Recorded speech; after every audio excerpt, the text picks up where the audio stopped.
اللہ الذی جعل لکم اللیل لتسکنوا فیہ والنہار مبصرا ان اللہ لذو فضل علی الناس ولکن اکثر الناس لا یشکرون ذالکم اللہ ربکم خالق كل شيء لا إله إلا هو فأنا تؤفكون كذلك يؤفك الذين كانوا بآيات الله يجحدون اللہ الذی جعل لکم الارض قرارا والسماء بناء وصورکم فأحسن صورکم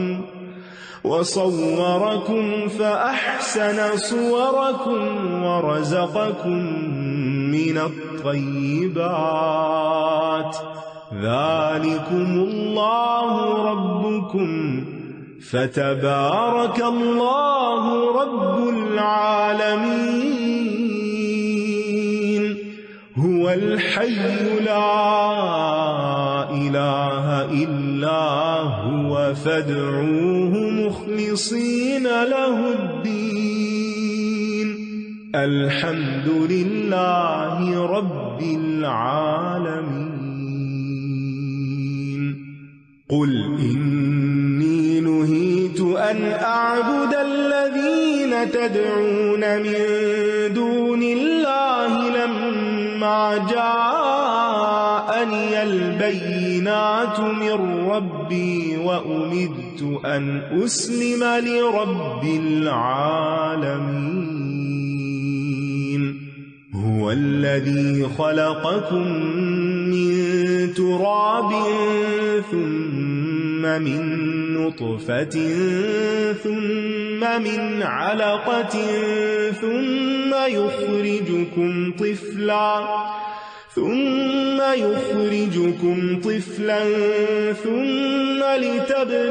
لتبلغوا أشدكم ثم لتكونوا شيوخا ومنكم من يتوفى من قبل وَلِتَبْلُغُوا أَجَلًا مُّسَمًّى وَلَعَلَّكُمْ تَعْقِلُونَ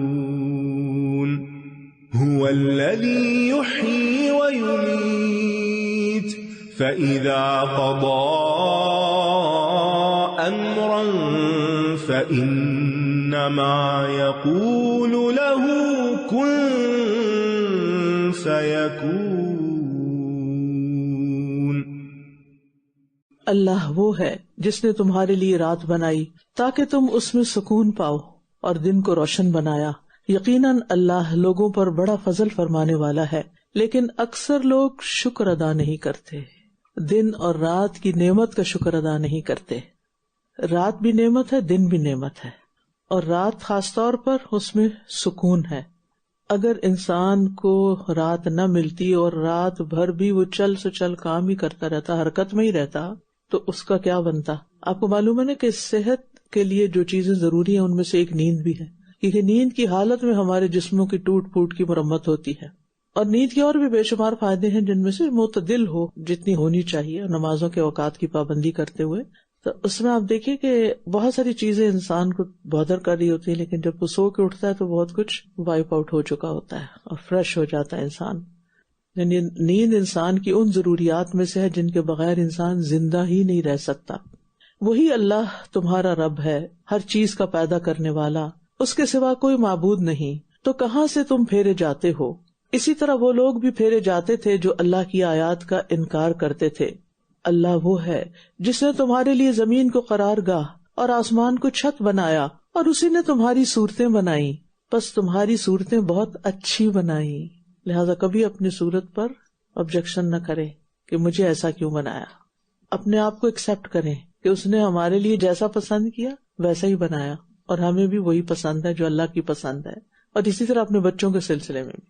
اور اس نے تمہیں پاکیزہ چیزوں سے رزق دیا، وہی اللہ تمہارا رب ہے، بس بہت بابرکت ہے اللہ جو تمام جہانوں کا رب ہے۔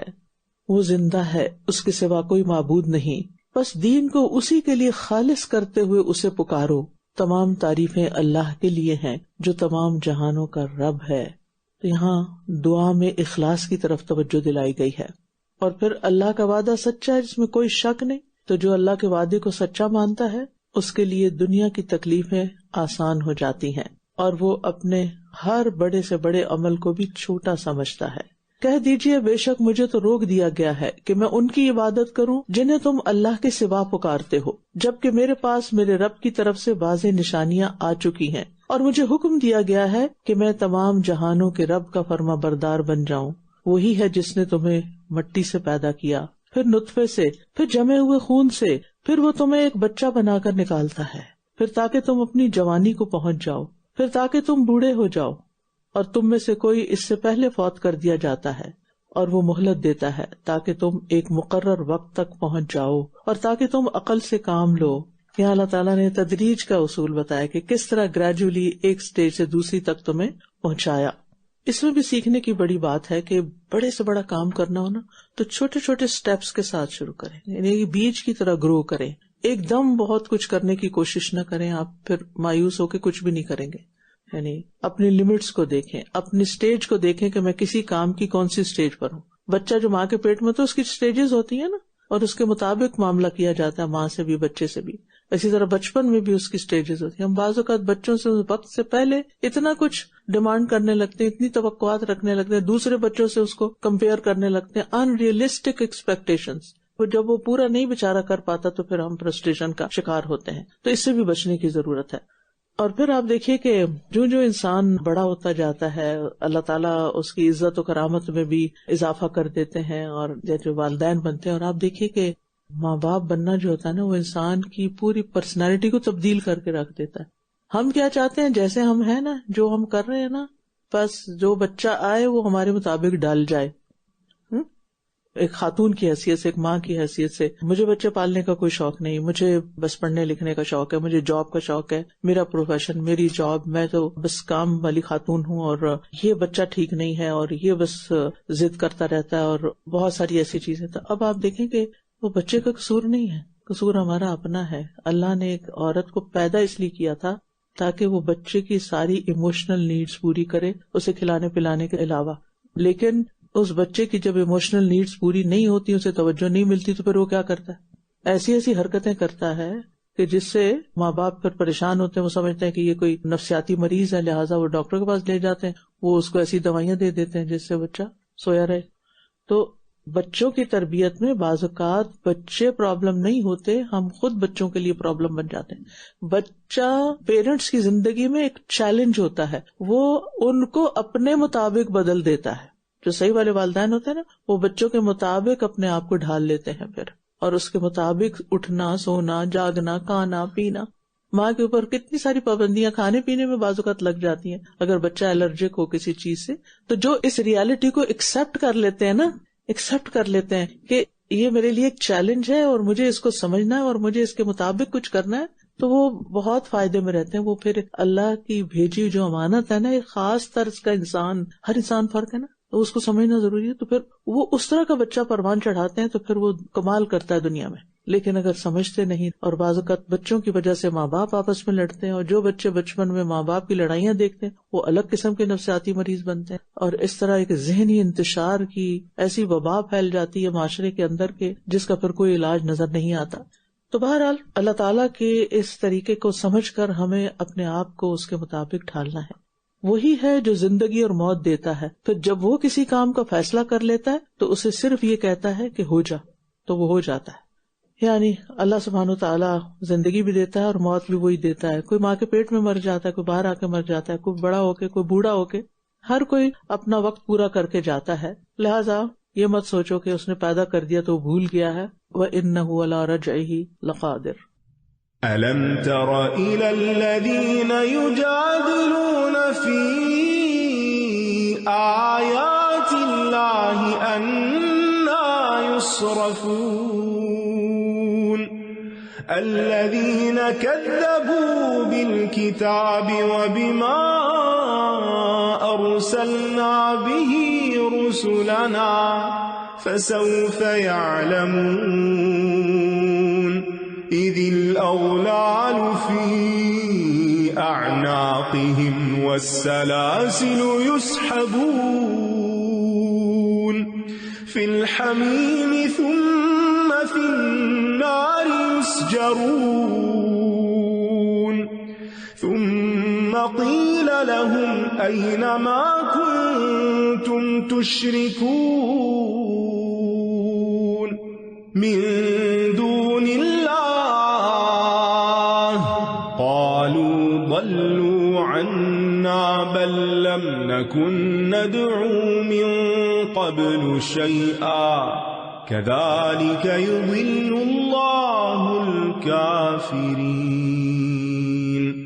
ذلكم بما كنتم تفرحون في الأرض بغير الحق وبما كنتم تمرحون ادخلوا أبواب جهنم خالدين فيها فبئس مثوى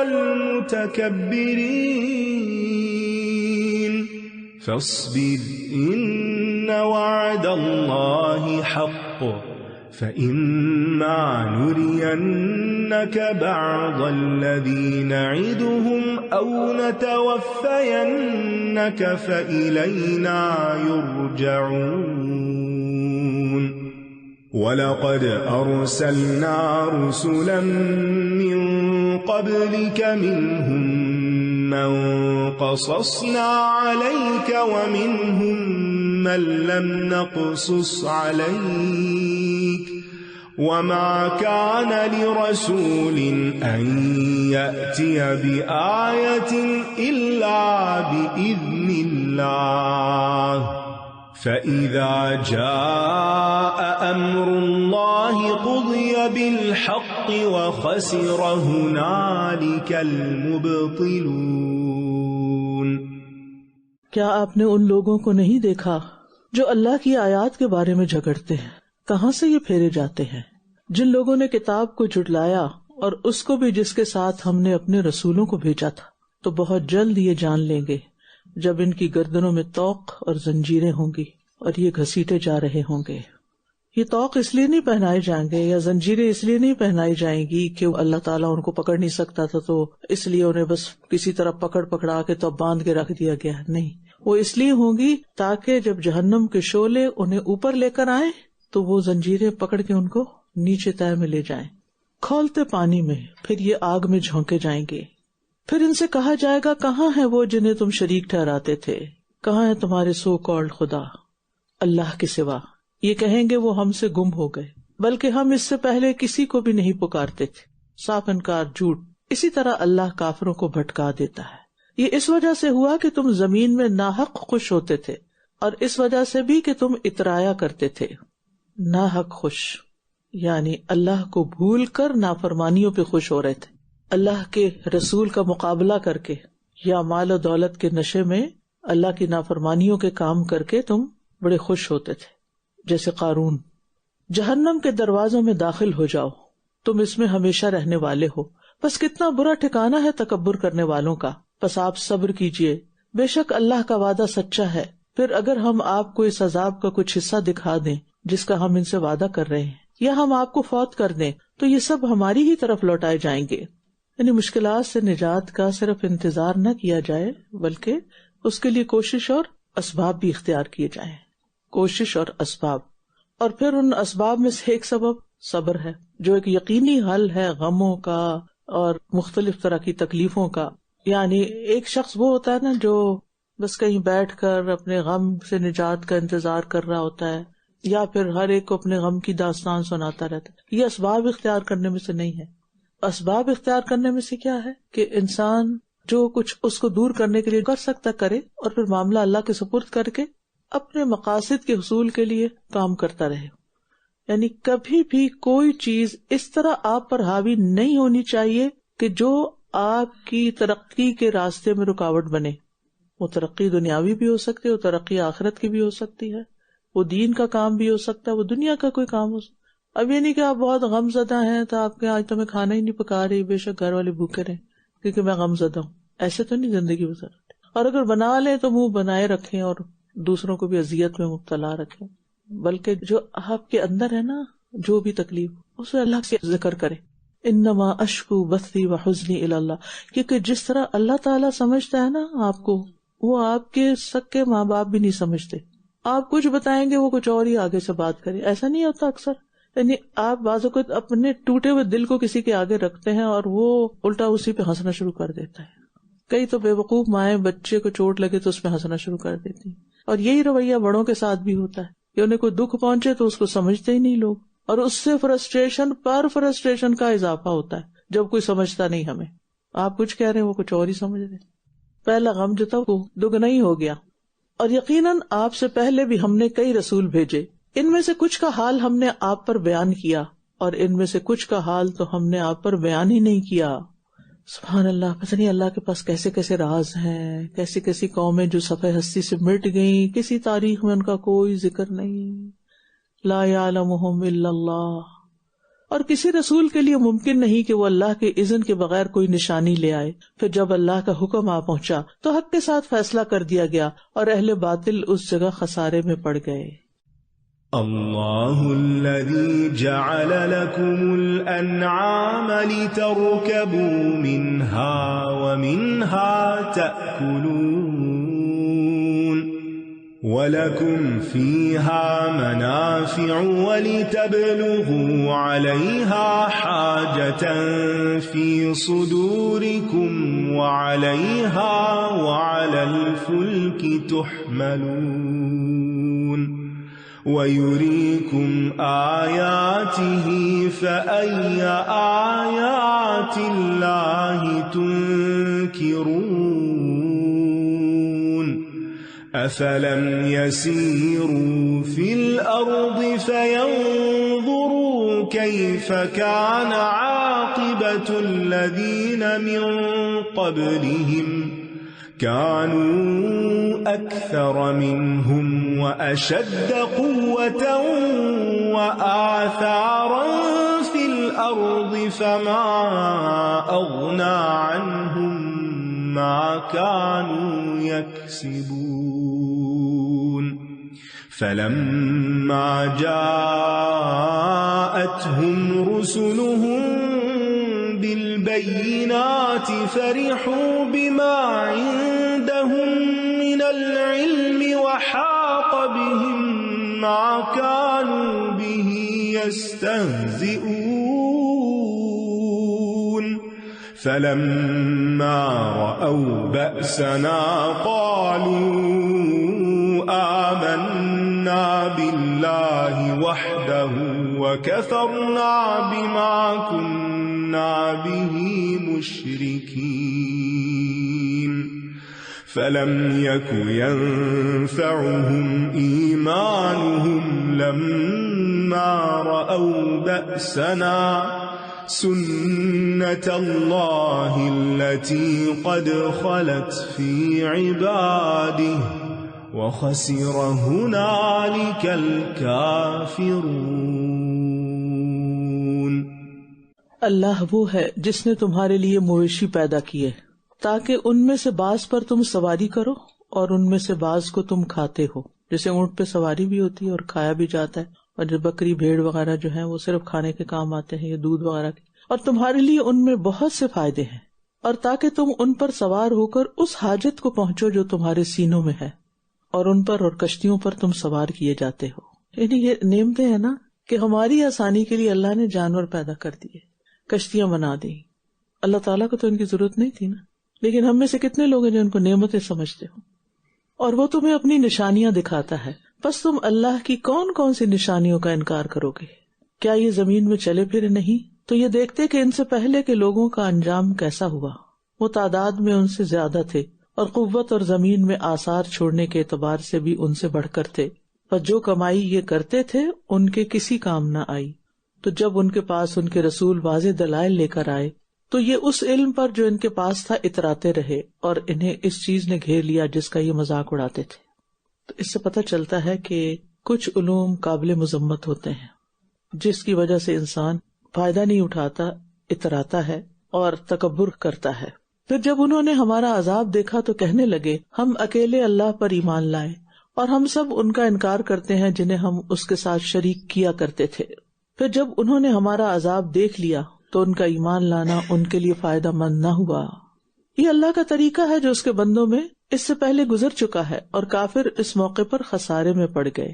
تو گویا عذاب دیکھنے کے بعد توبہ قبول نہ ہوگی، اور جھوٹا ایمان سختی کے وقت کام نہیں آتا. یہ تو مجبوری کا ایمان ہے نا کہ مصیبت سے بچنے کے لیے آپ ایک ڈال نکال رہے ہیں. یعنی جو شخص دین سے دور ہوتا ہے، اللہ سے دور ہوتا ہے، چاہے اس کے پاس دنیا بہت سی بھی ہو لیکن اس کا انجام اچھا نہیں ہوتا. وَخَسِرَ هُنَالِكَ الْكَافِرُونَ. اسٹیجز کی بات ہو رہی تھی تو اس میں یہ سوچ رہی تھی کہ ہم کبھی کبھی اپنے لیے بڑے ہی انریلسٹک گول سیٹ کر لیتے ہیں اور پھر اس کو ہم کر نہیں پاتے ہیں تو پھر ہم بہت زیادہ نیگیٹو بھی ہو جاتے ہیں. اور اس کی مین وجہ یہی ہوتی ہے کہ ہم اپنی کمی جو ہمارے اندر ہوتی ہے اس کو ایکسیپٹ نہیں کر پاتے ہیں. تو ان اسٹیجز کو سیٹ کرنے کے لیے، گرو کرنے کے لیے سب سے پہلے اپنے اس لیول کو بھی پہچانا ضروری ہے، اس اسٹیج کو کہ ہمارے اندر کمی کہاں پہ ہے، اور پھر اس کے مطابق اپنی گروتھ کے لیے گول سیٹ کریں تاکہ ہم کچھ اچیو کر سکیں اینڈ پہ. تو یہ بہت ہی خوبصورت آیت تھی اور اس میں بہت زبردست ہمارے لیے ایک ریمائنڈر بھی تھا. جزاکم اللہ خیر. جزاکم اللہ خیر. بعض اوقات تو ہم صرف دوسروں کی دیکھا دیکھی ان کی نقالی میں اپنے گول سیٹ کر لیتے ہیں کہ وہ فلاں یہ بن گیا تو مجھے بھی یہی بننا ہے، اور پھر یہ نہیں دیکھتے کہ اس کے حالات کیا تھے یا اس کے پاس وسائل کیا تھے اور ہم کہاں کھڑے ہیں اور ہمیں اللہ نے کس کے لیے پیدا کیا. یعنی کامیاب انسان وہ ہے جو سب سے پہلے اپنے آپ کو پہچانتا ہے کہ میں کیا ہوں، میری برتھ کیا ہے، میں کیا کر سکتا ہوں، نہ کم اور نہ زیادہ. یعنی اپنے ساتھ سچا ہونا، اپنے آپ کو صحیح معنوں میں پہچاننا. دوسری طرف پھر اپنے رب کو پہچان جاتا ہے، اور جتنی معرفت رب کی ہوتی ہے پھر اس کے مطابق وہ آگے بڑھتا ہے. تو جس کے اندر یہاں دو مقامات پہ عقل کام نہیں کرتی نا تو پھر وہ آگے نہیں بڑھ سکتا.